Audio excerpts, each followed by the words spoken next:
কওমি মাদ্রাসার কয়েকজন ছাত্র প্রায় 15-20 জনের মতো তারা একটা রুমের ভিতরে কেক 2-3টা সামনে রেখে চতুর্দিকে বসে বসা তারা আমরা যে দুরূদ শরীফ পড়ি দুরূদ শরীফটা ব্যঙ্গাত্মক রূপে পড়েছে এবং কিয়াম শরীফটাকে ঠাট্টা বিদ্রূপ করে তারা কিছুক্ষণ পড়েছে।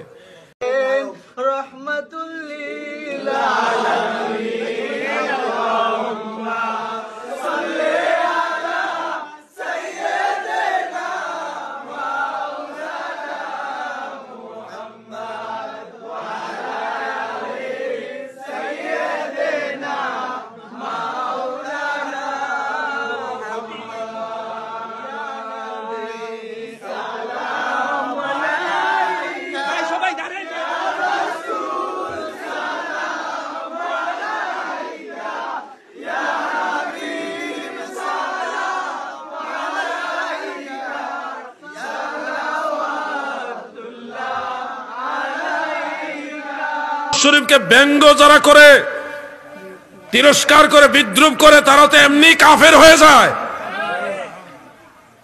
বেঈমান হয়ে যায় অটোমেটিক। কিন্তু তাদের তো সেই ভয় নাই, ঈমান চলে যাবে এই ভয় তো তাদের নাই।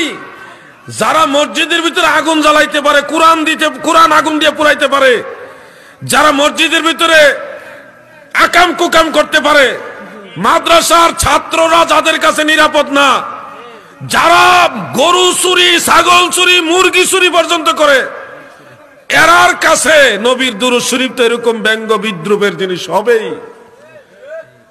কথাটা বুঝতে পারছেন না আপনারা? এদের কাছে তো কেউ নিরাপদ না, মসজিদ নিরাপদ না। আগুন জ্বালাই দিছে মসজিদের ভিতরে, কোরআন শরীফ আগুন দিয়ে জ্বালাইছে, গরু চুরি মুরগি চুরিতে কোন চুরি বাকি রাখছে?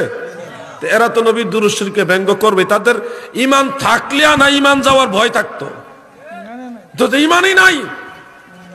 এবং তাদের বড় হুজুররাও এই স্টাইলের।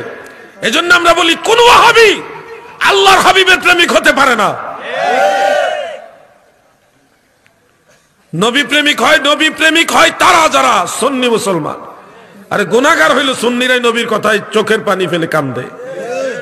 তারা যদি এটা বলতো যে দুরূদ শরীফ এইভাবে না পড়ে, এই এক আলিফ দুই আলিফ টান না দিয়ে এইভাবে শুদ্ধ করে পড়েন, তাহলে আমরা তাদেরকে ধন্যবাদ জানাইতাম যে সাধারণ মানুষকে শিক্ষা দেওয়ার উদ্দেশ্যে একটা কিছু করছে। না করে দুরূদ শরীফটাকে ব্যঙ্গ করলো। এবং এটা সহি হাদিস দ্বারা প্রমাণিত নাসাই শরীফের দুরূদ শরীফ, সেই দুরূদ শরীফটা ব্যঙ্গ করলো। আমি আফসোস করি তাদের জন্য, আফসোস করেও লাভ নেই।